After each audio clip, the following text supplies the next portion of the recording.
Who's the sneakier flex this week? Cooper Kupp or Martavis Bryant? Is Case Keenum an automatic start for the stretch run? And which Ravens running back is the better play for Week 12? Alex Collins or Danny Woodhead? Plus, the 2017 FFPC main event regular season points champ Monty Phan co-hosts with me tonight to talk about rostering a third quarterback, crushing the bare knuckle challenge, and much more. We've got a great show for you. Monty Phan is here. So is Dave Gerzak. I'm Eric Balkman. Stick around. Your high-stakes fantasy football hour starts now. What more can I say? We top billing it. Stallion without billing it. Viciously found victory. Burnt towns and villages. Burning, looting, and pillaging. Murderers try to hurt us. We curse them and all their children. I just want the bread and bologna bundles to tuck away. I don't work for free, I am barely giving up away. So tell begging Johnny and Mommy to get the away. Yo, here's a gun, son, now run, get it the gut away. Live to shoot another day. Broadcast live and heard around the world. You are now listening to the most entertaining hour of radio on the planet. It's the High Stakes Fantasy Football Hour presented by MyFFPC.com with your hosts Eric Balkman and Dave Gerzak. The High Stakes Fantasy Football Hour is your home for football analysis from the best fantasy players in the world. And now, because no one else was available, here are Eric Balkman and Dave Gerzak. Nobody speaks.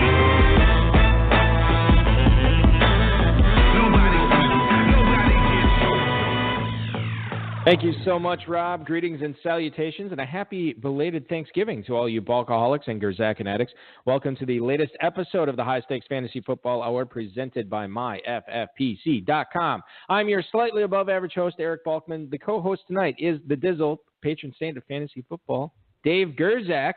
Dave, I want to thank you so much for coming back in a little bit early from your trip to make the show tonight. Glad to be here, Balky. Oh, I know you are. Somebody is sitting in Florida right now because you had to take their seat on the flight back to dreary old Appleton, Wisconsin. It was pretty dreary. It was raining and everything. I was driving up from Milwaukee. Do you like my new hat? What is that? Oh, JW Marriott? Where'd you get that? Well, like right at the hotel? Yeah, of course we couldn't afford to actually stay there, but we had breakfast at the buffet, so I spent $20 on the hat. Yeah. French toast and a hat. I look rich. You know what? That hat looks so good, they should give you a free breakfast buffet when you buy it. Look, the buffets are expensive. There's no way they're giving away a free breakfast buffet at that place. Maybe not.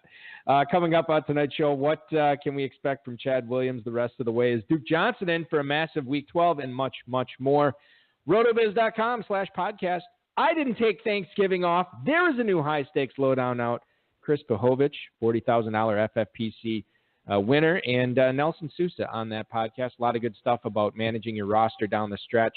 And, we look back on building rosters, too. Chris has 3 top 100 FPC teams right now. And we also talked a little bit about the playoff challenge, Dave, last year. He cashed in 6 out of his 10 entries, including 3rd and 5th place overall. So a lot of great stuff from Chris Pahovich on that episode. Check it out, rotoviz.com/podcast.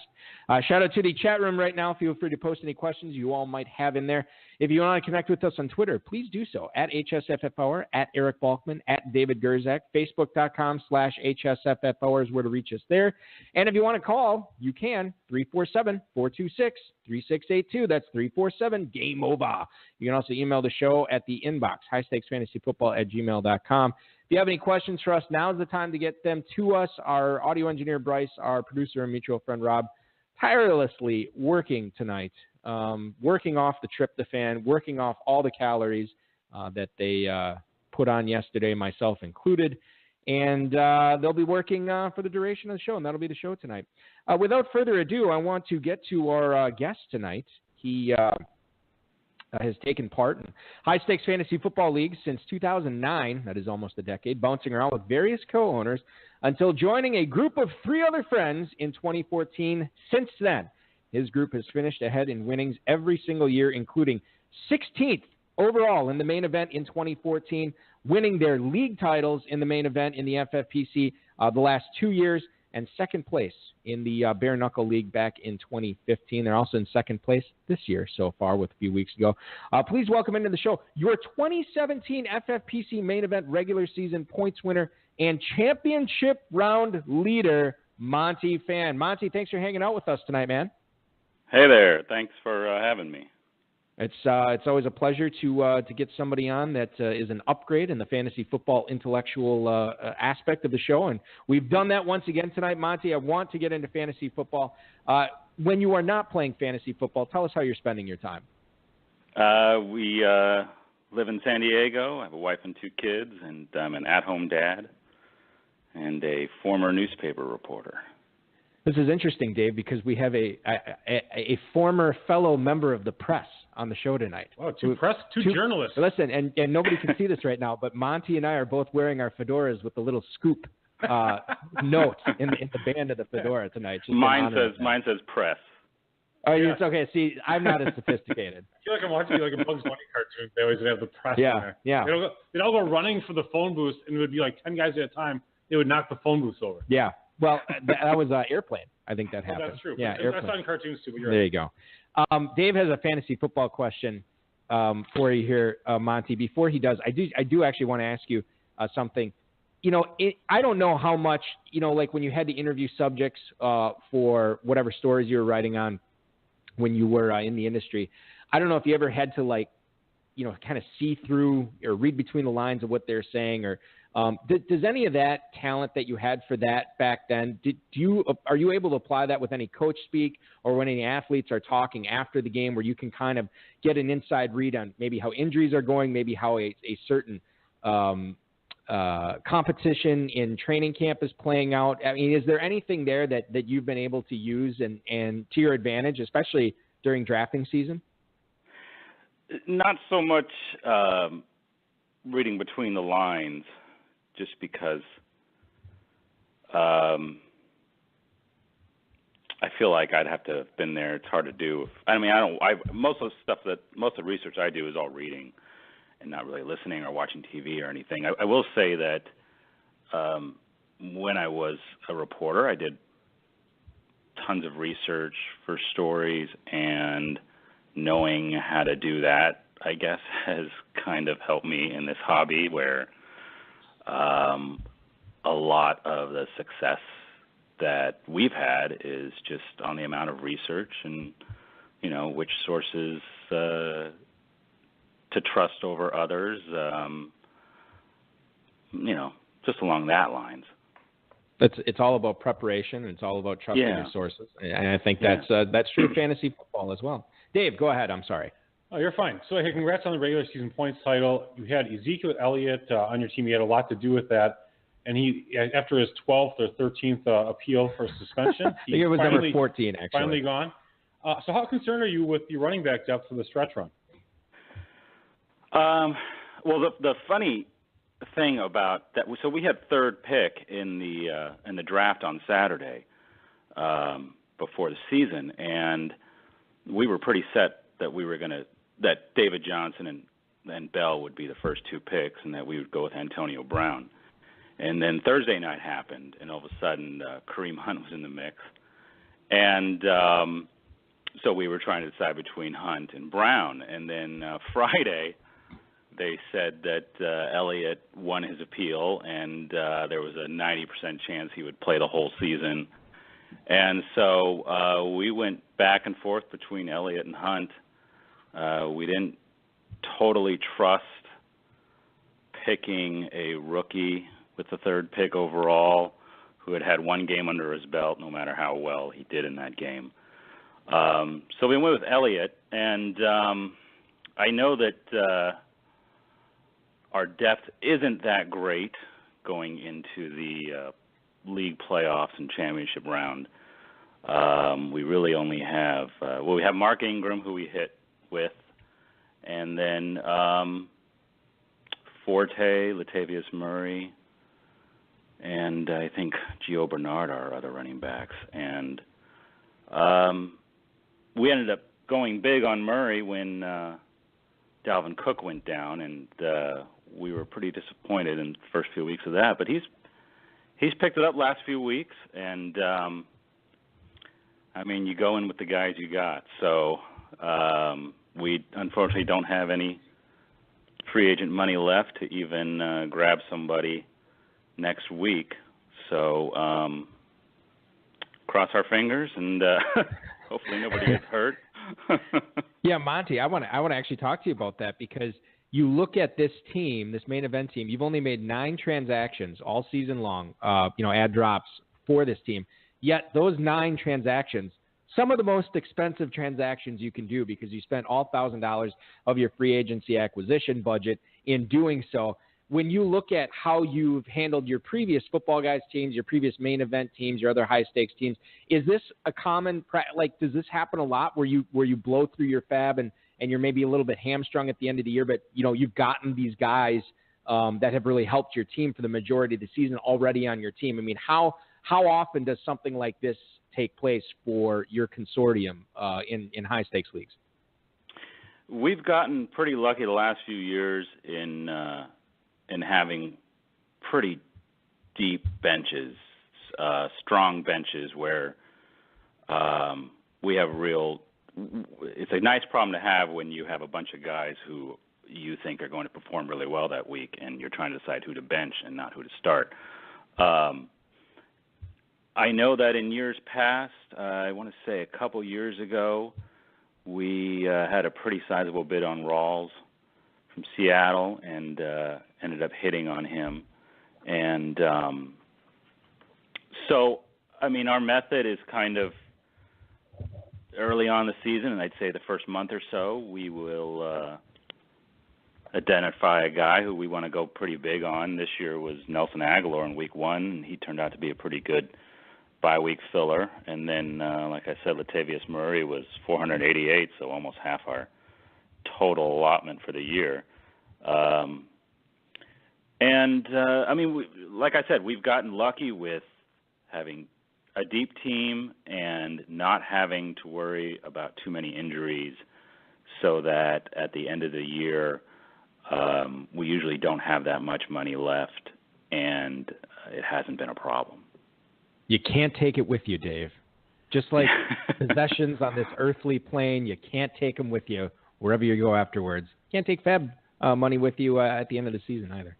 Which leads me to my next question, which I think I already know the answer to and the reason for it. But ask it anyway. I'm going to ask you. So you have Cam Newton and Jared Goff on your main event leading team. So now that you have no free agent money left, why are you keeping Andy Dalton just cut him on your team? Cut down to 19 when players. You can't acquire anybody else. Is it because he's like your little lucky redheaded Irishman to keep it around? I don't know. We drafted him, and I couldn't tell you. Why we still have Andy Dalton on the team. We usually identify drop candidates, and we had some pretty easy ones throughout the year. I don't know. Maybe there'll be a rule change at the last minute and allow us to start 2 quarterbacks. I'm going to tell you this. There won't be a rule change, but here's my prediction.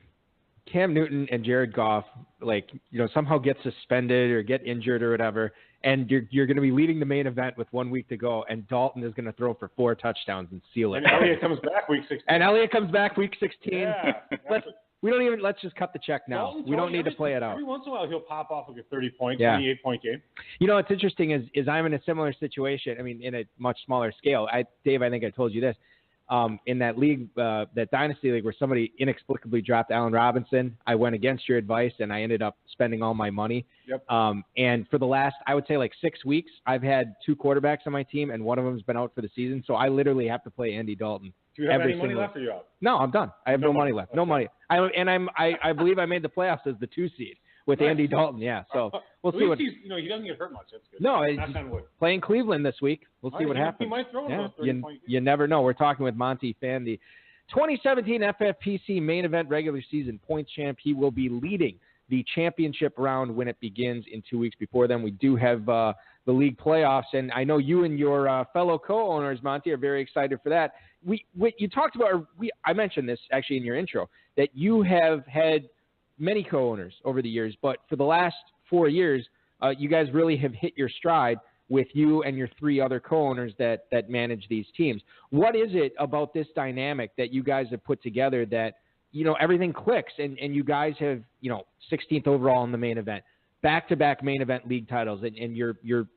setting up for a three-peat in getting your third straight main event league title, and maybe even higher than a 16th place finish this year in the main event. What is it about this dynamic, about what you guys have put together that has made you so successful over the last few years? We all get along really well. We're all up and down the West Coast. Two of us are in Southern California, two of us are in Washington State. And we just have a group text that we send messages every week about who to start and who to bid on. And it's, I don't know, 4 easygoing guys. There aren't a lot of clashes as far as, fantasy philosophies go. And we tend to all have kind of the same thoughts. And it's funny because as far as fantasy goes, we do all think along the same lines, but I've done FFPC events on my own, not main event, but the football guys won by myself and stuff. And I haven't had as much success as I have bouncing ideas off 3 other guys, and I think they would say the same. I don't know. I mean, it's not an echo chamber. It's we know when to call each other out, and it's fun having a vote every week to decide who does, who we start, who we bench, and all that. It's a good formula so far. So. Yeah, it definitely is working out for you. And Dave, this might be a little bit after your time, but there's a cartoon that I was a big fan of in the 1980s called Voltron. Are you familiar with Voltron? Very.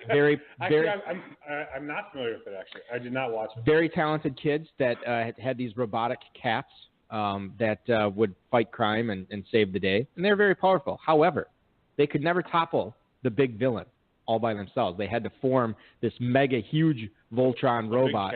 No, it wasn't a huge cat. It was actually a big robot with a big sword. So the cat turned into a robot. Yes, I know. Listen, it doesn't make any sense, but it's a cartoon. Okay, Suspend belief for a little bit. And this is the situation here. This is not groupthink. Monty, have you seen this show? This is. Yeah, but there were 5 of them. There's only 4. 5. Yeah, I'm sorry. There was 5. There was the torso, the 2 arms, and the 2 legs. I forget about that. Yeah. It's so terrible. My kid has a Voltron toy at home, and really? I should know this. Do they still show it now? I don't know. He got it in. Do you give hand-me-downs to your kids? No. He got it in I don't know if they brought it back or something, but he got it in a McDonald's Happy Meal, and really? I thought he was just going to throw it away. He loves it. He's been playing with it for almost a year. Yeah, he loves. But anyway, the point is, this isn't groupthink. This isn't a bunch of yes men getting together. This is a conglomeration of complementary skills that has really been the pinnacle of success thus far. And it's 4 people, right, Monty? Yeah, there's 4 of us. All right. See, that's the key. Eliminate the torso, whatever. It's not a big deal. Our team in the Las Vegas Super Contest, the Il Molinos, was 5 people. We're 21, 27, and 2, and I think we went.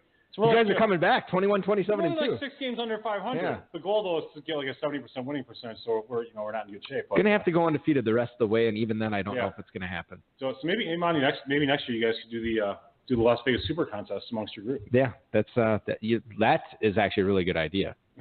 Hopefully we have $250,000 to play with. Yeah. You wouldn't even want to. Enter a few teams. Try to win that down. Dave, Falcons question for Monty? Yep, Devonta Freeman, concussion protocol still out, and he's going to be out, already announced. Tevin Coleman, do you consider him a must-start at home against Tampa? I do. I have him on one other team, and he did pretty well against the Seahawks. The name of the game is having opportunity. He got a bunch of touches, and I think that they'll keep riding him.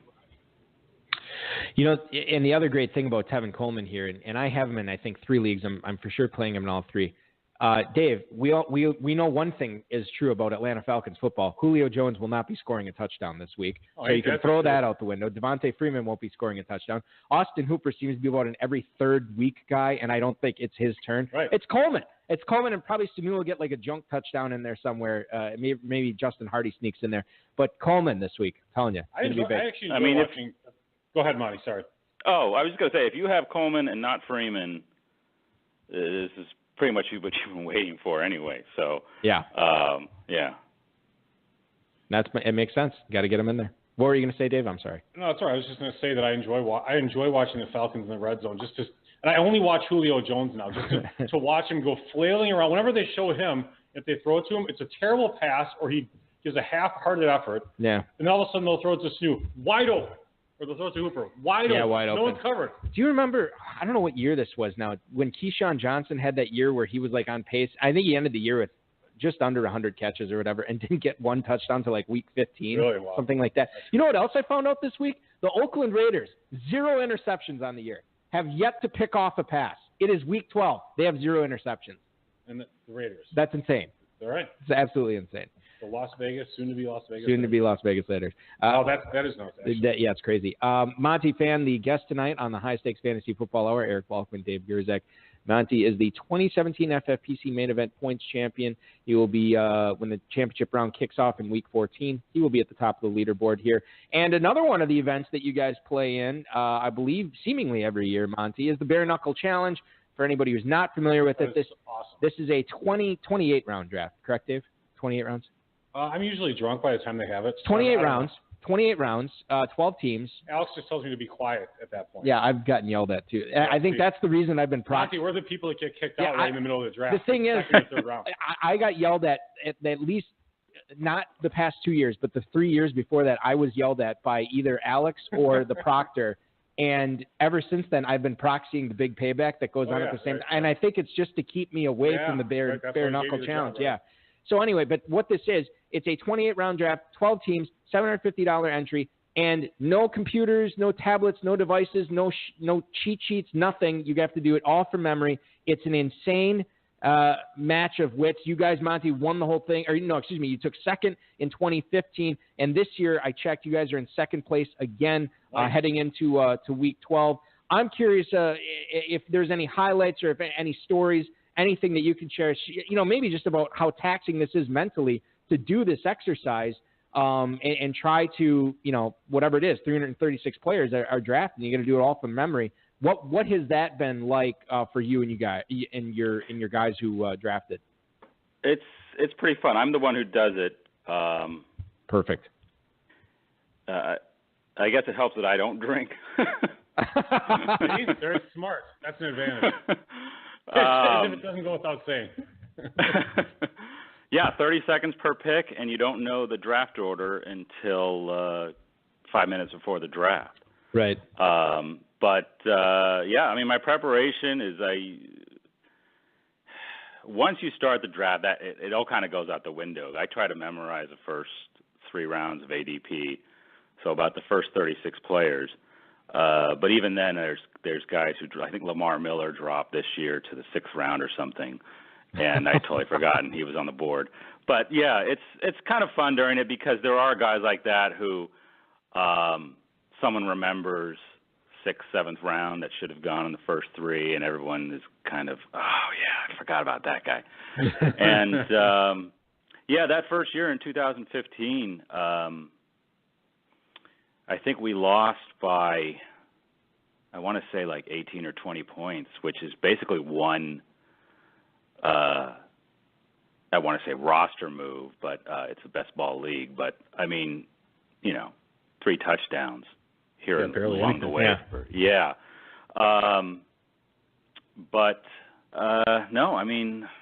Draft a lot of tight ends, draft a lot of defenses, and draft a lot of kickers, especially kickers. Because the turnover in kickers is amazing, and if you only have 2 and you're not, those 2 guys go down or one of them goes down, and you don't get that advantage of having variance of 3 or 4 guys and trying to get the 10 to 12 points from a kicker every week. Yeah, but it's a lot of fun. I've had a lot of fun doing it, and it is pretty nerve-wracking sitting there for 2 hours and only going by what's in your head. It seemed like, from what I saw across the ballroom this year, it seemed quite animated. There were several animated players. There's a larger than, there's always a pretty large cheering section that's there at the start of the draft, and then it kind of whittles down. But it seemed like there's a pretty good crowd for the entire draft this year, and it seemed like everybody was whooping it around.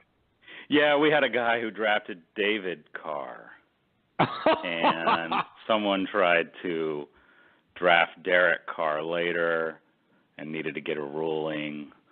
And I think Alex said, well, David is not in the league anymore. If he was in the league, they would have awarded him David. Right. But since he wasn't, we knew what he meant. So Judge Kaganowski on the case. That's kind of a sweetheart move on Alex's part there. He's such a nice guy. So we had a question from Wasp Guy in the chat room. He wants to know what percentage of players have photographic memories, do you think, in the bare knuckle? Including yourself, actually. Yeah. I don't have photographic memory at all. I don't know. I can't. It would be hard to tell without just asking somebody. I don't know that I could tell if someone had photographic memory from just the draft. But it's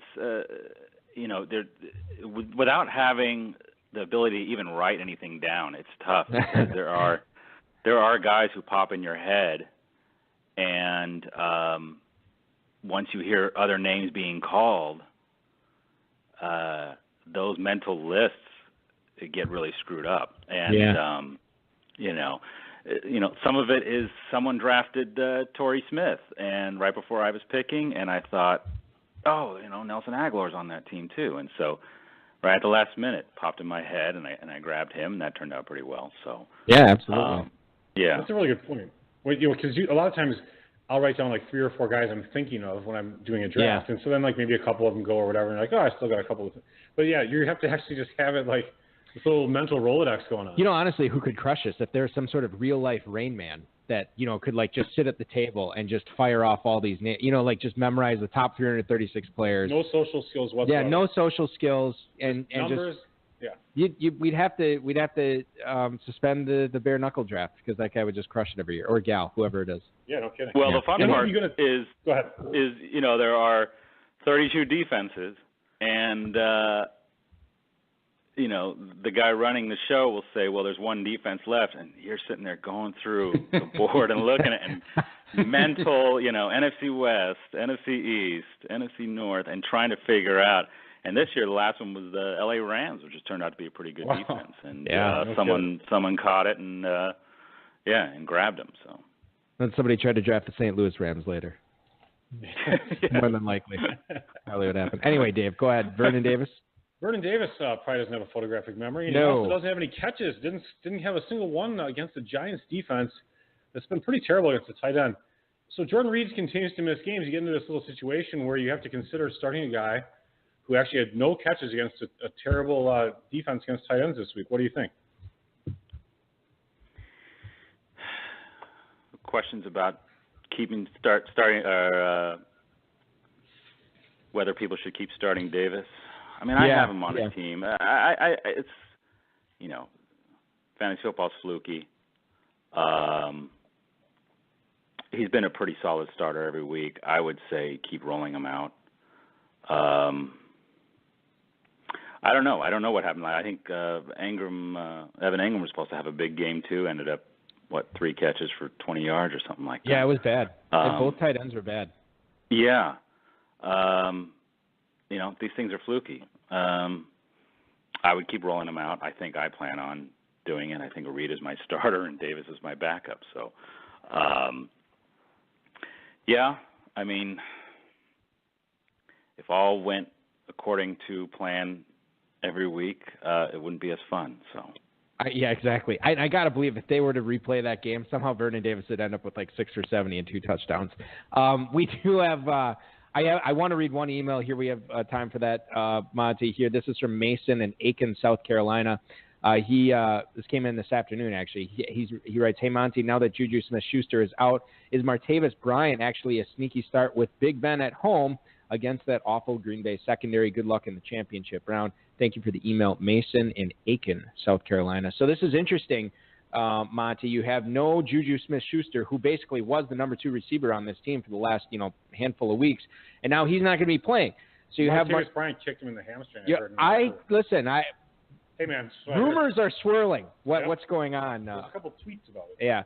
So Martavis Bryant, who we've already seen, maybe not this year, but he's shown the penchant for being very successful in fantasy football. Is he a guy that if you had him on your team, maybe you had both he and Smith-Schuster, and you can't play him, is Bryant a guy that you would sneak in as your second flex this week? That's a tough call. I'm not a big fan of his. I didn't draft him on any teams. I was leery just because of him being out for all of last year.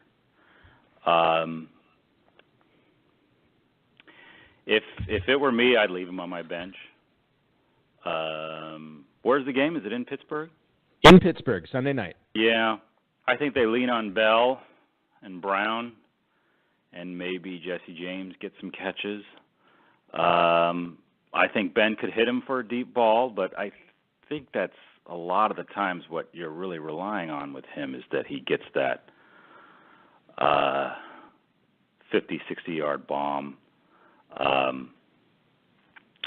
So yeah, I'm not a big fan, and I don't think I would trust him this week. I own him in one league. He's on my bench. Still not playing. Weighing 14 points. Big Ben might only have to throw like 20 times if they just kill him. It could be something like 25. It could be like 28-3 at the half. In all honesty, and Brown could have 2 touchdowns. Jesse James could have 2 touchdowns. Maybe Jesse James has one. Jesse James won't have 2 touchdowns. Well, whatever. I mean, who knows? It's Whatever Packers catch. defense. Anything is possible, especially on the road. That's very true. Yeah. But you're right. I mean, they're not going to really need to throw deep balls because they're not going to be a shootout type game. Very unlikely. Can I tell you who the deep sleeper start is in this game? Please do, Balky. James Conner, second half. James Conner rolls out there at 15 carries for 70 yards, 2 touchdowns. I don't know. I'll say this: I am fairly certain Pittsburgh, for whatever reason, I don't have any basis behind this. I don't believe they cover the spread. I think Green Bay actually keeps this a game going into the fourth quarter. Really? That's my bold prediction. Yeah. No basis behind it. Yeah, well, literally none. Just your gut call. Gut call. All right. Well, Monty, let's get your gut call here and give us a stud that you would actually consider benching this week and a sleeper that might find his way into your fantasy lineups. Does Melvin Gordon count? He counts as a player that already played. Yeah, if we were doing the show on Wednesday, he definitely would have been a great call. I mean, I have Mike Evans, and he's one of those guys you got to keep rolling out. But he just hasn't really come through very much in the past few weeks. I'm not sure I would definitely say bench him, but he's one that is frustrating every week. And one other guy is Gronk. He's one of those guys you got to start every week, but I don't like that they throw to Bennett more now that he's on the team, and all of a sudden Dwayne Allen now is catching things, and he hadn't caught anything all season. Yeah. So two guys that I would keep an eye on this weekend, and then I think I don't know, does Corey Davis count as a sleeper? Absolutely, at this point he does. In the season. Rashard Matthews, I guess, didn't practice today, and seems like he might not play on Sunday. And so Davis and Mariota haven't had a great connection lately, but this could be maybe the breakout game that everyone's waiting for, at least his owners at least. I have one that I'm saying that I might be worried about, Balky. What about Devin Funchess with Greg Olsen coming back? I'm not terribly concerned with that. All right, fine. I'm honestly, I would be more nervous that Olsen doesn't do much in his first game back. I'll say this. I had the option between him and Vernon Davis this week, and I played Vernon Davis over him. Now, obviously, if I could go back and do it again, I would start Olsen. But I don't know how successful Olsen is when he gets back in there. I like the Corey Davis call. I'm actually playing him in a couple of leagues this week. In fact, one of them I'm playing him because I already benched Rashard Matthews because I don't believe he plays on Sunday, and I'm putting Davis in there. It's actually good. And there's another league where I can't remember who I had, but Smith, I think it was a Smith-Schuster league, and I'm playing Decker in that league because I'm so hamstrung on receivers, and I put Decker in there in the hopes that he gets a touchdown or something with. It'll be him and Corey Davis essentially out there. So we'll see what happens. Monty, this was fun. I certainly appreciate you coming on tonight and joining us, talking about how you guys have shown us how the sausage was made over the last few years of how successful you've been. And I want to wish you good luck in your league playoffs this weekend. Good luck in the championship round, and maybe we'll be talking to you again at the end of the season if you guys are able to take down the big one. But thanks for coming on the show tonight, man. Thank you very much. Thanks for having me. I appreciate it. Thanks, Monty. Monty Phan, the 2017 FFPC main event regular season points champ. Let me just say hi to him in person at next year's. You can say hi to him at the Bare Knuckle when he is finishing in the top two once again, more than likely. Sounds good. Good stuff there. What's always interesting is you want to always bounce your ideas and your thoughts and, your start sit questions, your draft questions, your waiver questions among your peers. I feel like we're kind of a sounding board for a certain sect of the high stakes community here. And we, always, willing to offer our opinions on it. And I always like getting opinions from everybody else. I would be nervous if I was part of a group where it's seemingly we always agreed all the time. And I don't mean to say that Monty was saying that. They do think alike, but he said we know when to call each other out. We know when to pull somebody back or push somebody in a certain direction. And it seems to be working out for them. I'm still lacking that. We have our little group, and it's all right. It's great. But sometimes I feel like I don't think you get the in-depth fantasy analysis. No, you don't. And I'll tell you this. And this is one of the things I appreciate about @2Packer on Twitter, Ron Meyer. Sometimes I think that people like, Eric Balkman, he hosts a fantasy football podcast. He knows everything. He's an expert. Anybody who knows me and who's played against me knows that I am far from both of those things. I definitely do not know everything. I definitely am not an expert. I would never call myself an expert. And 2Packer goes out of his way to call me the opposite of an expert more times than I care to admit. So that's what's great. You got to keep it real. And 2Packer definitely helps me keep it real. Let's move on to the fantasy flash here. Thanks to Football Guys, RotoPass, Roto World, and Rob for tonight's rundown. Lindsay Thierry, I don't know how to pronounce it, of the LA Times reports that Robert Woods likely to miss multiple weeks due to a shoulder injury. This is coming off, I believe he had like an 8 for 80 game this past weekend. This is going to be big because he was the go-to guy for Jared Goff here for the Rams, the resurgent Rams this year, the second best, the second greatest show on turf that we've seen so far this season. They've been impressive. They've been awesome. Dave, what does this do to the Rams offense specifically? How does this change what you expect from Jared Goff and Todd Gurley going forward with their number one receiver going down? And who's the beneficiary for targets with no Robert Woods, in your humble opinion, sir? I do like Cooper Kupp, actually. I know that it gets referenced here a little bit, but I think Kupp's the guy who really gets a lot more targets. He's a good player. He just hasn't had enough opportunity. But, the other person, it's funny. How about Sammy Watkins? I mean, this guy. How about Sammy Watkins? Overpaid for him, but I just find it so unusual that Watkins can't get more targeting, more action. It's just kind of weird to me. Here's all you need to know about Sammy Watkins, and I don't think anybody would ever call me a Sammy Watkins lover. We talked about the Rams' number one receiver going down, and his name is Robert Woods. The first guy that came to both of our minds, as far as the targets where they're going to go, is a guy named Cooper Kupp. This is a rookie out of Eastern Washington. And then somewhere down the line when we're talking about it, we bring up Sammy Watkins' name. This is where he is in fantasy football right now. If you had the opportunity to play Cooper Kupp or Sammy Watkins this week, I would choose Cooper Kupp, no problem, over Sammy Watkins. God, isn't that crazy? It's crazy, but don't you agree? Yeah, kind of. Kind of or totally? Kinda, Totally kinda, bulky. Kind of. You want to put 5 on this? No, because you kind of agree with me, so it's tough to do that. Give me 2 points. 2 points is hardly any points. Yeah, I know. That's what I'm saying. Like, if I'll take Sammy two Watkins. two plus fantasy 2. points? Yeah. All right, Sammy Watkins plus 2 fantasy points. Sammy Watkins, you have him plus 2. I have Cooper Kupp this week, right? This week yes, only, sir. obviously. Yes, All right. sir. And I'll tell you what, I got 5 on it. Perfect. I need that win. Coming off a couple of bad weeks here. Chad Williams is going to get a shot, has been practicing really, really well lately, according to Bruce Arians, the head coach of the Arizona Cardinals. Can I interrupt you already? This is Mike Jurecki from 98.7 Arizona. Go ahead. I looked ahead a little bit at the questions. Okay. And I just... Wait. I'm sorry. Hold on. You actually are bragging about looking past where we are in the rundown. This is like...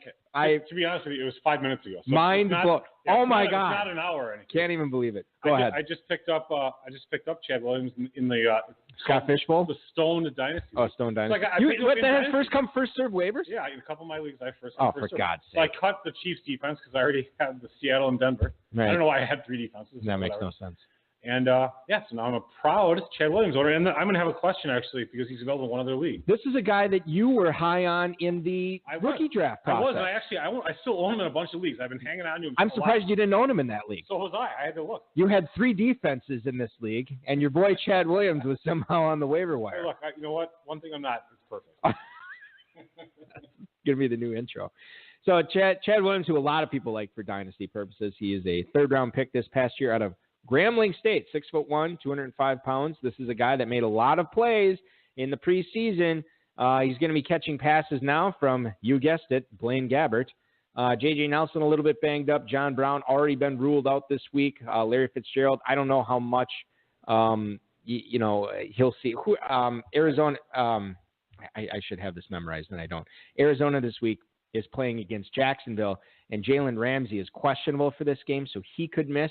If he does miss, then that's more good news for Chad Williams, given that Fitzgerald would probably be in the slot a lot, and Ramsey would not be on Fitz. So you look at Chad Williams, I don't think you can start him this week, but certainly not only a speculative ad in your Stoned Dynasty League, but in redraft leagues as well. I'm not sure about redraft. Really? You wouldn't pick him up in a redraft league just to see what happens? This is a guy that is a 3rd-round pick, semi-pedigreed guy. You know, it's possible. I mean, John Brown's been doing nothing, and then the other Jaron Brown, he's not doing much. No, he's not. So, yeah, you know what? I don't know. If you really totally had room. Yeah. Maybe then. Yeah. Can I ask my question? Go ahead. All right. So I have, in the Fantasy Sharks Dynasty League, I have John Brown, Buck Allen, James Conner, and Orleans Darkwa as potential cut candidates. Okay. Are any of them worth cutting for Chad Williams? This is a Dynasty League. Right. I'm not playing any of them really. I don't really have a big need for Yes. I would probably cut. Oh, I have Le'Veon Bell, which is why I own James Conner. I wouldn't. Even if I didn't own Bell, I wouldn't be cutting Conner.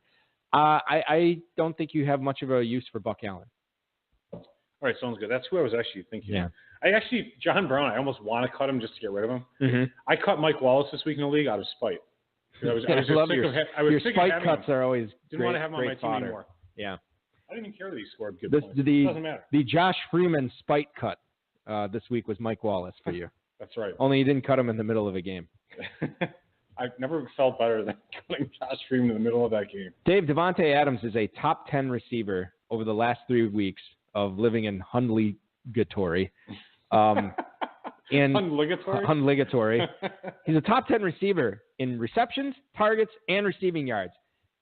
Set it and forget it with Adams. I don't care. Yeah, I guess you have to. I mean, like, Hundley can't make anybody else better except for Devontae Adams. He's the golden boy that you can trot out there. Even in a game against Pittsburgh, was a very, very good secondary. I'm still starting Adams this week, not even thinking twice about it. Makes sense, actually. And you know what else? I mean, keep this in mind. Okay, first of all, we all know that Randall Cobb kind of sucks, not that good, right? But keep in mind, Jordy Nelson's 32, going on 33. Devontae Adams might actually be the best receiver on the team. He's definitely. I'm sure at this point, he's probably a much better athlete than Jordy. Jordy's still more savvy, and he's a better route runner, I'm sure. But, if you look at them like stocks. That is such a racist thing to say. I know exactly, these white guys. Jordy Nelson, no longer sneaky fast. I'm just saying, though, like, if you're looking at them like stocks, Davante Adams is a growth stock. He's on the upswing still, and he has been for a while. Jordy is definitely something you're going to have to get rid of at some point. Can I say something about Davante Adams? Sure. Green Bay did not extend his contract. He's a free agent after this year. Unrestricted? Unrestricted. Oh, they really had him that long? This could be interesting. Yeah, he's let me take a look here. This is They can't franchise him, even. Well, I mean, they could. Would you want to franchise Davante Adams, though? What I know. I wouldn't. 4-year deal. So, and it's his 5th year. They declined his option, so he is a free agent. Good job, Ted. Yeah. That'll be interesting to watch. But, well, we'll see what happens. This is what off seasons are meant for. We don't need to get into it tonight. Let's talk about the guy who's been on the longest off season in recent memory, Josh Gordon. He took part in practice this week, full squad, first time since the day after Christmas, 2014. Mary Kay Cabot and the Cleveland Plain Dealer had the story. And he ran. Hold on, I want you to talk about this. Just let me get this out. Josh Gordon is eligible to come back in Week 13. Corey Coleman already came back in Week 11. This is nothing but good news for Deshaun Kaiser. Now, it's interesting to me, Dave. This is a guy who has not played football essentially in 3 years, okay? Cleveland Browns have built such a talented bevy of prospects on this team that Josh Gordon was not running with the scout team. He was not running with the backups. Hugh Jackson, a guy who said that when Josh Gordon would come back, that they had moved on from him, had Josh Gordon running with the ones. That's right. Insane. Running with the ones. In fact, a couple little mini quotes here from Jackson. All right. He said, this was back on November 16th. It was a tweet. Jackson says Josh Gordon is on track to start practice on November 20th, adding that he's on time at all their meetings and has a huge smile on his face. And then I quote, "He's a pleasure to be around." And then he says if he was asked if he was looking forward to Josh Gordon returning to practice on the 20th, he says, "Very. It's like Christmas." Mm-hmm. Yeah. And then I don't have this tweet in front of me, but it was something like, "Oh, is Gordon running? Gordon's running with the first team," and he said something like, "Oh, of course," or something like that. Like, you know what I mean? It was just like yes, it's kind of a stupid question to be asking. Like, obviously he's gonna be running with the first team, or almost like, yeah, for sure. Like compared to not Corey Coleman, but the other guys. Yeah. It's terrible. Yeah. No, the cupboard is bare in Cleveland in a lot of different spots, and certainly getting Josh Gordon back would be pretty big. I still have him on a lot of rosters. I did not cut him anywhere. This is a guy, I don't want to put him on the same level as Aaron Rodgers because he's not. When Aaron Rodgers comes back, if he does come back this season, I have no problem starting him his first week back. With Josh Gordon's a little bit different. No, I wouldn't say. But if let's say he has like some sort of like 7 for 90 in Week 15, and with everything on the line, Week 16, especially in the championship round where you're trying to increase your variance, hell yeah, I'll roll him out there to see what happens. So I don't know. This makes a lot of sense. Last guy was asking about Corey Coleman, same team. What do you think? I said in there, I like him. This is a guy who went against A.J. Boye and Jalen Ramsey last week, caught 6 passes for 80 yards from Deshaun Kaiser. He's a guy that you have to he has to be rostered in your league. And I think I own him in 2 leagues, and I'm starting him in both leagues this week. Right, yeah, so I have no problem flexing him out. I think he already faced his toughest matchup for the rest of the season, and he passed it with flying colors. I expect him to continue to put up points. Maybe the only thing that stops him is a Josh Gordon return. We'll have to see. Maybe. By the way, contract guru Henry Muto pointed out that Davante Adams was a second-round pick and did not have a 5th-year option. Oh, I didn't have the 5th-year option. That's right. He was a second-round pick. I remember that. Thanks, Muto. Yes. Always Johnny on the spot with that. I appreciate it. Marvin Jones. Perhaps you've heard of him. He caught 6 passes for 109 yards and 2 touchdowns in the Thanksgiving Day loss to the Vikings yesterday. Dave, I know you said you did not watch a ton of the games. Did you happen to see Marvin Jones' second touchdown? No, I didn't actually. I'm going to tell you what happened on it. Tell me about it. The Vikings had 12 men on the field. Terrence Newman was desperately trying to get off the field in time. Stafford snapped the ball. Newman realized, well, they're going to flag me for it. So he just covered Marvin Jones along with Xavier Rhodes on a go route.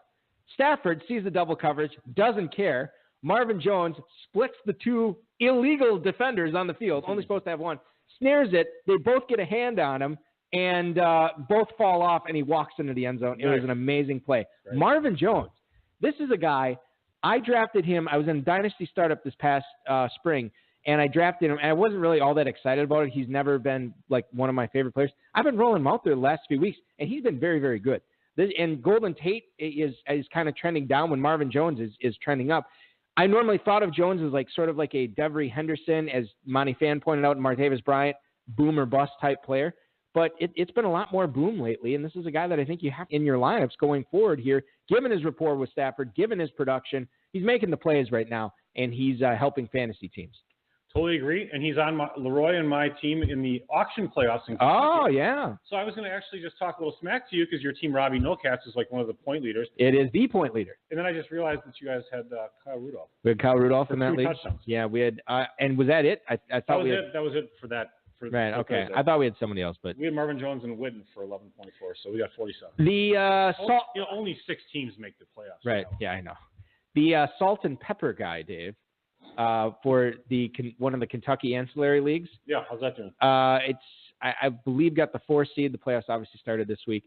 Jerick McKinnon this week, not so good. But it did have Jamison Crowder and, you guessed it, Case Keenum in the starting lineup. So it's off to a good start there. Yeah, we'll see what happens. I have plenty of time for me to screw that up. We talked about Greg Olsen already. He practiced fully on Wednesday, according to David Newton from ESPN.com. Carolina has taken him off IR. He is going to play this week. I already said I started Vernon Davis in front of him. There is a league, I believe I have Adrian. I don't even know why I'm asking you. I have Adrian Peterson in as a flex right now. And the other guy I would be deciding between is him or Greg Olsen, as this is a normal PPR league. You would say for sure start Greg Olsen over Adrian Peterson. I'm assuming Greg Olsen this week, Dave, is at the New York Jets, both teams coming off a bye, and Adrian Peterson at home against that Jacksonville defense. Yeah, I mean, and they're getting 5.5. Over-under is 38. I mean, the over-under in the Carolina Jets game isn't that high. I just feel like Olsen, because of the type of player he is, he wasn't doing that well to start the season, but I mean, no, he really wasn't. Because of his age and maturity, I just feel like he's going to just go right back to be like same old. Kind of like if Witten came off an injury. Not same old 2017. No, same old career exactly. Greg kind of Olsen. like you expected, like a second to third round fantasy pick, and we'd be considering starting AP, who granted got traded, but he's definitely well past his prime. And right. They'll be lucky to score. They'll probably score 1 touchdown, maybe a few field goals. I mean, maybe 2 touchdowns, but probably more likely they score 1. Yeah, Blaine Gabbert and Ricky Seals-Jones, they're ready to crush it against Jacksonville. All right, so maybe they might not score. You would obviously be starting Olsen over Peterson then. Well, I wouldn't say obviously, but yeah, that's who I would start. I mean, I feel like a little bit of. Olsen is coming back from injury. I mean, I feel like you've been poo-pooing Adrian Peterson on this show all season. Yes, I have. Which, by the way, this is interesting. And mostly correctly, by the way. We did not do the Appleton Trophy Fantasy Football Show on AM 1570, 95.3 FM this week on Thursday. We did it on Wednesday, giving holiday. And we were doing the injury report segment of the show, and the host brought up, hey, Balky, DeAndre Hopkins got added to the injury report with a foot issue.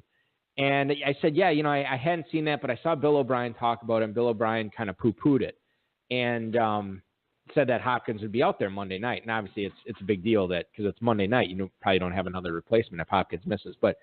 And I said poo-poo. Now, for whatever reason, I don't know why. My wife loves to listen to that show that I do on Thursday nights. She doesn't listen to the Slowdown. She doesn't listen to the HSFF Hour. She always listens to that. Well, this time, she and my 4-year-old son Lucas were listening to it, and I get a text message during that segment say, Lucas wants you to say poo-poo again. So then now I have to how am I going to work in the phrase poo-poo into the rest of the injury report, So then I must have, Why didn't you just tell him? I said it again. Well, because you don't want to interrupt live on the air for that. And we had a fill-in producer, too, which was – and the first time I ever met him, which was – Was it a high schooler? No, it wasn't. This is a guy that Thank you. That was funny. Yeah. I'm going to compliment myself on my joke. So I'm like, how do I work in the word poo-poo? So I said it again, and then my wife texted me, he missed it. Say it again. And he kept missing it. And then they were listening to it on the iPad or something, and the broadcast cut out on their iPad. I must have said poo-poo like a dozen times in a 4-minute segment. And by the 8th time, the producer and the host are looking at me what in the hell is going on? So finally we went to commercial, and I'm like, guys, I'm really sorry. You told them the story on the air. I explained the situation. That's the radio, Well, I'm just saying So what I'm doing right now. So then maybe your wife listens to that show because she realizes it's like real. It's real radio, yeah. Podcast crap. the fake cast with Eric Baldwin. Right. There's like Dave 7 Gerber. other people listening in the Fox Cities. I'm like the thousands of downloads we get. So doesn't she understand how this new media works? She doesn't, for sure not. God's sakes. So then the rest of the show, we ended up using the word poo-poo quite a bit, and it was actually quite funny. The poo-poo hour. Case Keenum, 302 total yards, 3 touchdowns in the Thanksgiving win versus the Detroit Lions. Case Keenum fending off Teddy Bridgewater, Dave, and he's doing a damn good job of it. Sam Bradford soon. Well, Sam Bradford, did he get IR'd? I thought he got IR'd. I thought he was going to be healthy soon. But I don't know if he's actually. Listen, we've been saying about that, about Sam Bradford. Sam Bradford's Oklahoma. he's ranked like 412th on my Dynasty Watch right now, so I'm not sure what he's doing. So you look at Case Keenum, Dave, this is a guy that I'd be firing up the rest of the season. Like, borderline set it and forget it type guy. He's just crushing it. And these are not terrible. These are not terrible teams that he is going up against either. I mean, Detroit Lions, their defense isn't god awful, and it's not a world beater, but it's right in the middle, And you look at the upcoming schedule for Minnesota. They go to Atlanta, then they have the tough game against Carolina, then they host the Bengals. They go to Green Bay. I mean, there's a lot of good starts in there for Case Keenum the rest of the way. If I had to start him, I'd start him. I wouldn't be as excited about it. I have that salt and pepper guy league. I dropped, I think, Blake Bortles for him. So, and I might have to. Well, now those players are locked. I might have to pick up another quarterback. Or here's what I'll ask what you would do. I have Case Keenum and Jameis Winston on that team. Do you think I should drop Jameis Winston for like a Flacco-ish quarterback, or find some other dead weight, keep Winston, get that third quarterback and Keenum, or just roll with what I got right now in Keenum and Winston? I'd probably, if you can cut somebody else and you pick up the Flacco guy, it helps, but I'd probably keep Jameis around just because there's the chance that he gets back and that Keenum gets hurt or something. Winston would so much more likely to outproduce Flacco types. Yeah, I think so too. So I think that's kind of worth the risk of keeping him around. Okay. Browns run game coordinator Kirby Wilson said that the Browns want to keep Duke Johnson on the field, quote, as much as possible because we believe so strongly in him as a playmaker, end quote. That's a tweet from Nate Ulrich on Twitter, Ulrich, whatever. Johnson set a season high in snap rate in Week 10 against Detroit. He played 58.8% of Cleveland's offensive snaps in what was a close game that the Browns actually almost won. He had 10 carries in that game for 54 yards. He caught 6 passes for 34 yards. He's touched the ball at least 10 times in 4 straight games before, whatever happened last week. What do you look at Duke Johnson going for? Okay, let me ask you this. Kentucky auction question. Yes, sir. Would you start – they're playing each other this week. Joe Mixon or Duke Johnson? That's actually kind of interesting. Man. I almost think Johnson might be a little bit a higher floor player. I mean, with almost a higher floor, higher ceiling. Mixon just seems like 17 carries for 30 yards, and, maybe and then he'll scum a touchdown. Yeah, exactly. And he doesn't get many catches, so he's like a 10 to 12 point. He's a young man's Frank Gore that doesn't have the upside. You know what I mean? Like, just not that exciting.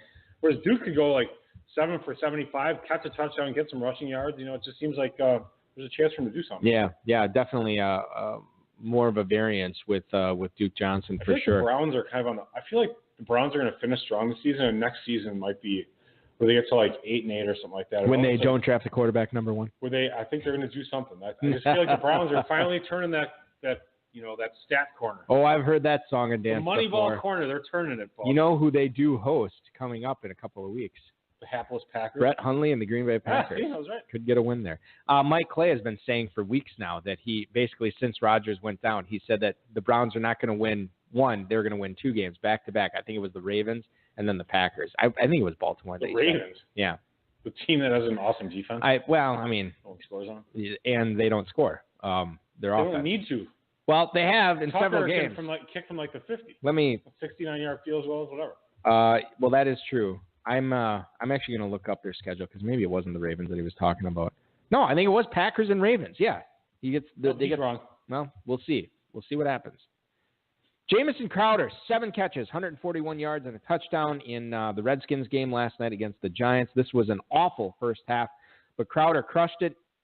in the second half, catching 4 of those 7 passes for 90 yards. He caught a 15-yard touchdown, which was actually his first touchdown since Week 13 of the 2016 season. A new career high in receiving yardage for Jamison Crowder last night. Kirk Cousins looking to him. I'm sure. Is he back? Is this the Crowder we expected at the start of the season? Yeah, you know what? That's exactly the question. That's the question and the answer. Yes, it's the Crowder you expected at the beginning of the season when you made the mistake and drafted him in the first place. So if you drafted Jamison Crowder, odds are fairly good you're not using him, and you didn't make the playoffs in the first place because he brought down your team enough that you didn't make the playoffs. I have him on a team. Yeah. That is in the playoffs because 6 teams make the playoffs. Yes, the socialist, communist playoffs. That's actually the weak part of the team is like the top 3 receivers are like Rashard Matthews, Jamison Crowder, and Fitz. It's not. Tight ends are excellent. Sure. The tight ends They in have that to league. be. I think for tight ends in that league, I have Gronk, Olsen, and ASJ. Wow. And you can only play 2 of them, obviously, in that format. And the running backs are good, too. It's just the receivers just stink. So, Crowder, Yes. let's say you're in my situation. You're obviously – well, trusting that team, him. for sure, I'm You're starting him. trusting him from here on out, right? Yeah, you kind of have to in that situation. Yeah. Stick with that same team. Samaje Perine, 24 carries, 100 yards, 3 catches. Are you serious? Yes, I'm serious. 3 catches for 30 yards and 4 targets in the Washington win last night for the Giants. Again, Perine, really bad in the first half. 5 carries, 3 yards, and then crushed it in the second half. He did have a bad drop in the first quarter, but the fact of the matter is his stats look really good, and there's no Chris Thompson. Chris Thompson is not walking through that door. Rob Kelly's not walking through that door. You have Maxwell and you have Perine, and that's basically it. Perine, Dave, especially if you're a 0 RB guy and you went 0 RB, he's the guy to look at right now for starting. I totally agree with you. I didn't bring this up with you earlier, but I went 0 RB out of all my main event teams in Kentucky. I went 0 RB on one of them. Uh-huh. That was the only main event team I had that made the playoffs. Well, good job. Highest scoring team in the league. Congratulations. Guess what I'm going to be doing next year? Not drafting running backs? Yeah. Are you back to it? Oh, yeah. I'm back on board. You're worse than a politician. The thing that you flip-flop more than anybody. Here's the thing that screwed me up. I was always too chicken to just skip running backs totally in the first 5 rounds. I'd always pepper one in there, and that's the one that always gummed up the works. This year, I'm like, screw it. I don't care. I'm drafting a bunch of main event teams. I'll try it with this one. It was the only one that made the playoffs. So, and like I said, it was the highest scoring team in the league too. So, yeah, I actually put up a 215 in week 11.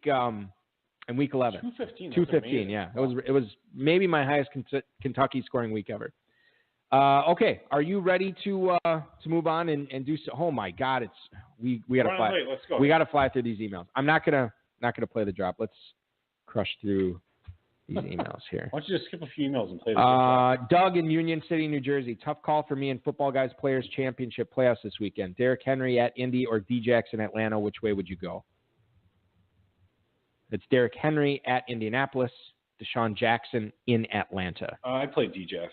I think so too.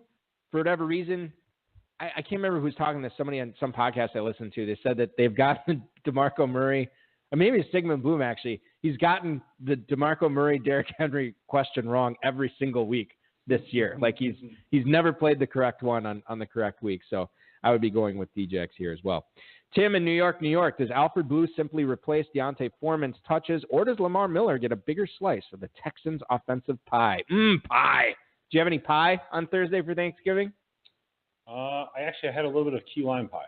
Could not choke any pie down my gullet because I filled up so much on all the great food. I had 2 Thanksgivings. It's great. Yeah, you said you ate like 16 pounds of food. It was for just one meal. And then I'm like, I'm not going to be able to eat it all. And then I had a couple of beers. I'm like, yeah, I can eat. And then I piled up a couple of Thanksgiving sandwiches with the stuffing and the potatoes and the. That's awesome. Oh God, it was so amazing. Okay, so Lamar Miller. Yeah. Does he get Foreman's touches? Do you think Alfred Blue weaves his way into the conversation? I guess like the question would be, if you are a team that made the playoffs with Lamar Miller, is he a guy that you can start maybe as a second running back or as a flex at this point? Yeah, I think so. I mean, helps out a little bit. I mean, Foreman was actually really coming on. Miller should consider himself lucky that Foreman got hurt. Yeah. I mean, he might have been out the door. How unfortunate for the Texans, too. They lose their first-round draft pick to an ACL. Now they lose Foreman to an Achilles. What about dynasty-wise for Foreman? Does this worry you at all? Torn Achilles? big guy. It worries me. First of all, it worries me because I actually was really thinking he was going to be the starter next year. I mean, 2 weeks ago, if you asked me after his big game or whatever it was, I mean, he seemed like, okay, Miller gets cut right in the offseason because his contract's too high, and Foreman's the starter. Now this totally changes everything. Yeah. It's really unfortunate. Yeah, for everybody, really. Or maybe they just have an empty backfield with Deshaun Watson next year, and that's the way they go. Tom in Grand Rapids, Michigan. He was great this week, but are you guys nervous about plugging in Devontae Adams in the playoffs? That Packers offense is super bad, and I'm worried that it may catch up with Adams sooner than later. We answered this already. We love Adams. Yes, I like him overall. Dear Balky and fill-in, thanks for coming on the show tonight. This is not a fill-in. I'm in the main event playoffs this week and can only start one Ravens running back. Is it Collins or Woodhead? Love your show, guys. That's Ray in Adairsville, Georgia. What did Woodhead do last week? Not a ton. He had like... No, he's like 4, but it was bad. It was like 4 for like 20 or something like that. 17. But he was under a snap count. The Ravens said, it was the running backs coach or the OC said he will not be on a snap count this week. So maybe they're really, he'll be out there with unbridled enthusiasm, Dave. And this could be a big Woodhead week. Collins is already entrenched as like the quote unquote starting running back. This guy can only play 1. Yeah, 5 catches for 21, I think is what he did. I guess I would have to risk it with Collins because he's going to get 17, 18 carries, even against a good rush defense. This is the Ravens playing on Sunday night at home against Houston. I don't think you're going to get any more information by waiting until Monday night to make this call. I think I would lean Woodhead here. Fair enough. I think that's the way I would go. It's close, but I think I would go with Woodhead. The thing is, if Collins gets a touchdown, he's probably the guy. But you don't know if he's going to. Hey, guys, is Tyrod Taylor worth an ad? He got dropped in a lot of leagues, and I got to believe McDermott has to go back to him. That's Joe in Depew, Oklahoma. Well, McDermott is going back to him. Dave, I'm gonna hold on. I'm just gonna push this over to you. Get that soapbox right underneath your microphone. Go ahead and climb up there. And any thoughts you want to say about Sean McDermott? Yeah, I mean, I tweeted about this guy. I know. That's why I brought the soapbox specifically to the studio. There's been a bunch of articles. I think Bill Barnwell, he's a writer. He used to be on Football Outsiders, now 538. And ESPN.com. Yeah, he had a ton of tweets about how Taylor should never have been benched. And it's like, what was the tweet that I retweeted? It was, it was actually about Case Keenum, and someone else said that Keenum did so well on Thanksgiving that Sean McDermott's mad that he didn't have him on his team so he could bench him after this. I thought that was great. That is very good. So Tyrod Taylor, the thing is, he was dropped in a lot of leagues. Well, in a lot of leagues you can't pick him up because he is locked, for the rest of the season. Now, if you play in a format where you still can pick him up, hell yeah. Good schedule the rest of the way. You need Kelvin Benjamin healthy, but Charles Clay's back. They're getting Jordan Matthews back. Zay Jones is healthy. I mean, he's going to have some weapons. You saw what he did in the second half. Granted, it was garbage time, but he actually did put up numbers in that second half to almost make him startable for the game, despite only playing one half after the Nathan Peterman debacle. Where 5 picks and a half. Where I said, 6 for 14. I said on the show on Wednesday, I don't know what it was. That Jay Peterman has disowned him as his son, and he's no longer the heir to the Jay Peterman catalog. So, I mean, really bad news for Nathan Peterman. Let me just look, bro. Let me just find this again. So 6 to 14 sounds right. So, 6 to 14, 5 picks, which means that 11 of his 14 passes never hit the ground. Unbelievable. Yeah. Only one more pass were to the players with the colored jerseys that were his versus the other colored jerseys. Were you watching that game? No.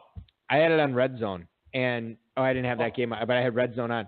Andrew Siciliano was money with it. But just want to show you what just happened in Los Angeles. Nathan Peterman. No, this is not a repeat. This is his 4th pick of the first half. That's so great. That was great. And he must have just loved it. And honestly, I was thinking it was like a replay. And when Siciliano actually had to say, no, this is new. This is another pick. So bad. Doug in Morrisville, North Carolina. I can't believe it's come to this, but I lost Chris Thompson to go along with Buck Allen losing his role. Can I count on Orleans Darkwa in the playoffs? Can I get the bulky stamp of approval on this? Thank you for the email, Doug in Morrisville, North Carolina. No, you cannot get the bulky stamp of approval. What's our New Orleans Darkwa? Okay, let's. Did you look up what he did yesterday? I feel like he was quite underwhelming. I did not look it up. And I'm going to look it up right now. And the thing is, that Giants offense is so schizophrenic. You don't know when he's going to have that 20 carry for 84 yards and a touchdown type game. Last night, this was the Washington game. He had 11 carries for 30 yards, 1 catch for 9 yards. Blah. And I mean, like, look at what he did the week before. 74 yards on the ground, 2 catches for 16 yards and a touchdown. That's good. That's fine, but you're not going to know when it's going to happen. You know what sucks? I will say this. Eli sucks. He was That's the whole bad. problem. I will say this. Orleans Darkwa, since the bye, at least 70 yards rushing in all 3 games. Not getting anything through the air, though. So he's an accumulator back, Dave, on a really bad offense. That's Matt, that is the crimson of red flags for me. Look, all I know is that Eli Manning should be getting some sort of territory distribution for Papa John's franchises in the New York greater area, because that's his future. Eli he should Manning be out of the NFL. Yeah. Retire. You are terrible. I'm just looking at upcoming games for Darkwa. Beckham or not? Yeah, I'm looking at upcoming games for Darkwa. He goes to Oakland to face the Raiders. Then he is at home against the Cowboys. That actually could be an interesting matchup. Then 2 teams that suck, yeah. Then they get the Eagles. Then he goes back to the West Coast again to face Arizona in Week 16. So I don't know. It's not terrible. It's not terrible. It's just very difficult for me to. Yeah, he's not going to win you $250,000. Probably. I mean, the thing is, this guy lost Thompson and Buck Allen. There's not anything else out there. I'll tell you that right now. That's a pretty good option if considering those other 2 guys weren't even all that. Well, Thompson was, but Buck Allen wasn't all that much better. No, it wasn't. Freddie in Wyanett, Illinois. Is Seals Jones legit in Arizona? Would you pick him up in a 12-team, 20-man league? Answer, a resounding no for me. I don't think so. I understand the whole wide receiver on the FFPC. Right. Yeah, and I understand, like, you can't, like, there's this backup quarterback throwing to a backup playmaker. You know what I mean? I can't. When are you going to start Ricky Seals Jones? I mean, you're just not. You got to be in the direst of dire situations you're in to do the that. toilet bowl or something. And then it's just like, just play whoever's on your roster. It's just ridiculous for Seals Jones. He's got too many names anyway. Yeah. Rich in Portland, Pennsylvania. Hey, high stakes honchos. Do Bill Musgrave and Paxton Lynch mean better things for that offense in Denver? Happy Thanksgiving. Thank you for the email. Rich in Portland, Pennsylvania. They can't be worse. Manuel Sanders, Demaryius Thomas this week, catching passes in Paxton Lynch. Status up, down, the same? I'd say mildly up just because there's the uncertainty of Lynch. You just don't know. But I'm with you. They were not doing all that well before. Yeah. Not their fault. But Cecil Lammey said this week on one of the Football Guys podcasts. He's an insider, by the way. Yeah, absolutely. Oh, yeah.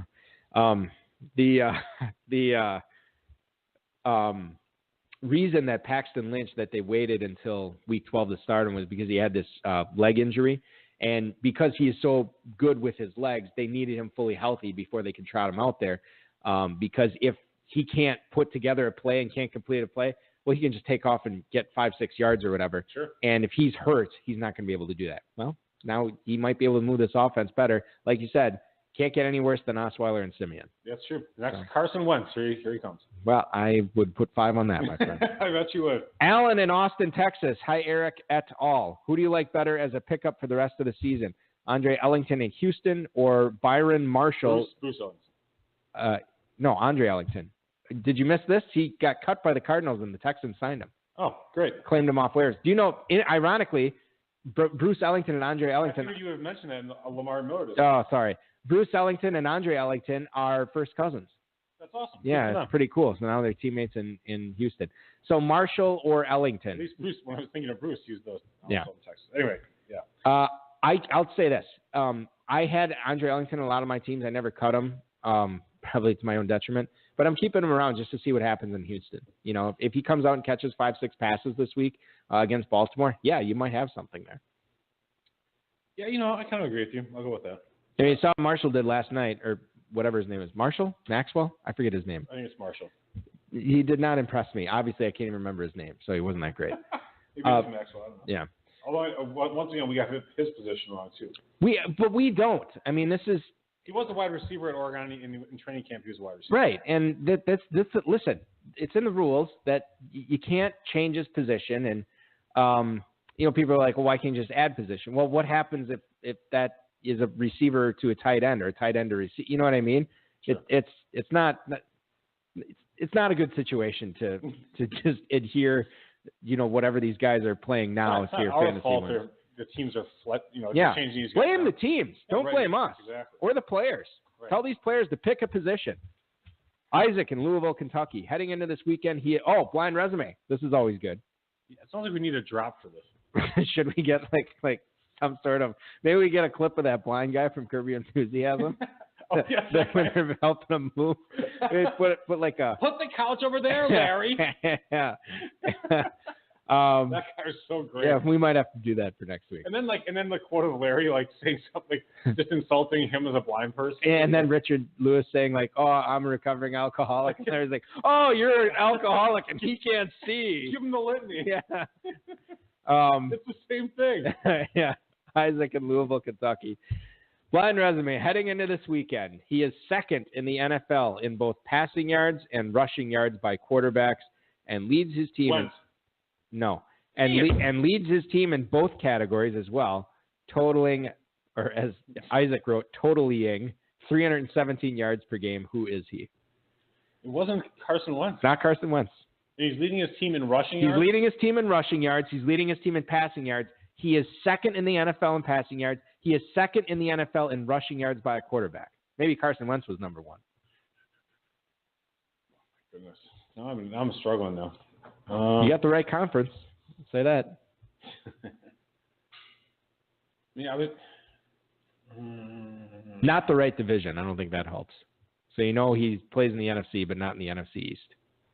And it's not Brett Hundley. I can tell that Russell was Wilson? Yes, Russell Wilson. Wow. Good guess. Yeah. It took you a while, but Wilson's hot, man. He's crushing it right now. Yeah, I love Russell. I love Russell Wilson as a player. Last year he was dinged up, and I think he's gotten married. We talked about this. Yeah. That it ruined his life for a little bit. But right. Now he's recovered. He's past the honeymoon period. Past the whole. I love him as a dynasty quarterback. The trauma of getting married. Oh yeah. He's past exactly. that now. Yeah. He's accepted his lot in life. He's now living in the den on the couch, so he's back to normal. It's Wasp guy. You guys are Curb Your Enthusiasm fans. Do either of you have single sisters? LOL. I do not. I don't have any sisters. I only have a brother. You have one brother. I have two brothers. Yeah. My brother's more educated than I am. I'm going to always be jealous of that. I need to get my master's degree. Right. My brother does not. University of Phoenix Online, did they ask for master's? I asked Larry Fitzgerald. You seem to bring that up every week. Listen to this. My brother doesn't listen to the show, and I don't think that he'll care that I'm bringing this up. My middle brother, was in Seattle this past week. Came home in time for Thanksgiving, but he spent a few days in Seattle. What's his name? Which one? Jared. Okay. To meet a woman that he met through the internet. Was that like Match or Harmony or something? I'm getting to that. I always interrupt. It's okay. So I said to my parents. I feel like I'm James Altucher, except for I'm not good. No, that's funny. He interrupts, but he's good. I asked my parents what website it was. Neither one of them knew. I'm like, was it an app? Farmers Only. Hold on. So I saw him for Thanksgiving, and I said, "Oh, how was Seattle? What'd you do? Blah blah blah." And I'm like, "So how did you meet this woman?" Oh, through an app. And I thought he was going to say like, fantasyownersonly.com, Wasp guy. I thought he was going to say like Tinder or something like that. No, he met her on this app. I never heard of it. Maybe you've heard of it. It's called Hater. No. Hater is an app where you put in. I think I have heard it. Where you don't put in your likes, you put in your dislikes. Yeah, things you hit. Yeah. So he met this woman on there. They hit it off. I guess they both hate Trump or whatever. I don't know what it was. You should have. What are their mutual hate? I didn't ask him. Yeah. Pretty fun. So he was in Seattle. And I guess they had a great time. All through the Hater app. So this podcast brought to you by. I hate country music too. Yeah. Come to Nashville. No, just kidding. Nathan, this will be the last email tonight. Nathan in Gainesville, Florida. After watching another bad game for both Bryant and Prescott on Thanksgiving without Elliott, are you guys considering benching either of these players in the playoffs or championship round? I own Dak Prescott on 2 teams. He is not sniffing my starting lineup, Dave, and unfortunately, because you have to start 3 receivers, I don't really have another better option than Dez. I'm going to keep trotting him out there. Really unfortunate. I would have to do that as well. And, I will say I'm pretty happy I traded Dez to you for Keenan Allen. Oh, my God. Was that not the epitome of Eric Balkman and the Blake Carrington dynasty watching that Chargers-Cowboys game yesterday? Where we made that was this past offseason, right? Yeah. And I traded you Keenan Allen. I got lucky. I got fed up with all of his BS injuries. You pounding me into the ground saying he's just going to get hurt again. Look at Dez. He's got this young up-and-coming quarterback. You have all true. The corpse of Phillip Rivers tossing to Keenan Allen Also for God knows how long. Shot putting the ball to They him. got Hunter Henry, Tyrell Williams. They just drafted Mike Williams. Exactly. There's no reason that Keenan Allen's going to keep this up. Also true. And what does he do? Sets a Thanksgiving Day record, Dave. 34 receptions, 900 yards, and 14 touchdowns. I couldn't believe it. Nice. Yeah. That was great for me. It was crazy. So that's going to do it for this week's show, ladies and gentlemen. I want to thank you for tuning in on a holiday weekend. Happy Thanksgiving to everybody out there. Hope you all had a great one and enjoyed some football and family, and as well as the food. I'm downloading that hater app.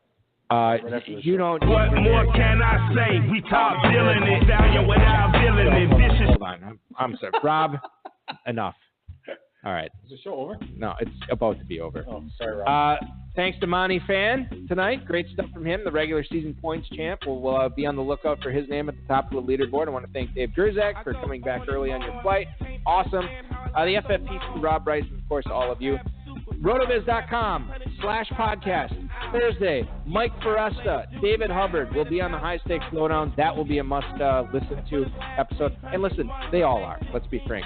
Good luck in the playoffs. Your weekend officially starts now. This has been another episode of the High Stakes Fantasy Football Hour presented by MyFFPC.com that was broadcast live and heard around the world. Eric and Dave will be back next week with more analysis, interviews, and advice from a guest much smarter than they are. Thanks for listening, and we'll talk with you again next week. Big dog stay on the porch. Blow the whistle. Blow the whistle. Blow the whistle. Blow the whistle. Where you get that from? I am filling out my hater app profile right now. Things I hate. Doing podcasts with Dave Gerzak. Making dynasty trades with Dave Gerzak. Conservative. Trading away Keenan Allen. All on my hater app. We'll have to see what. Oh, look, Yeah. I got a match. You know who it is? Ron Meyer. It's me.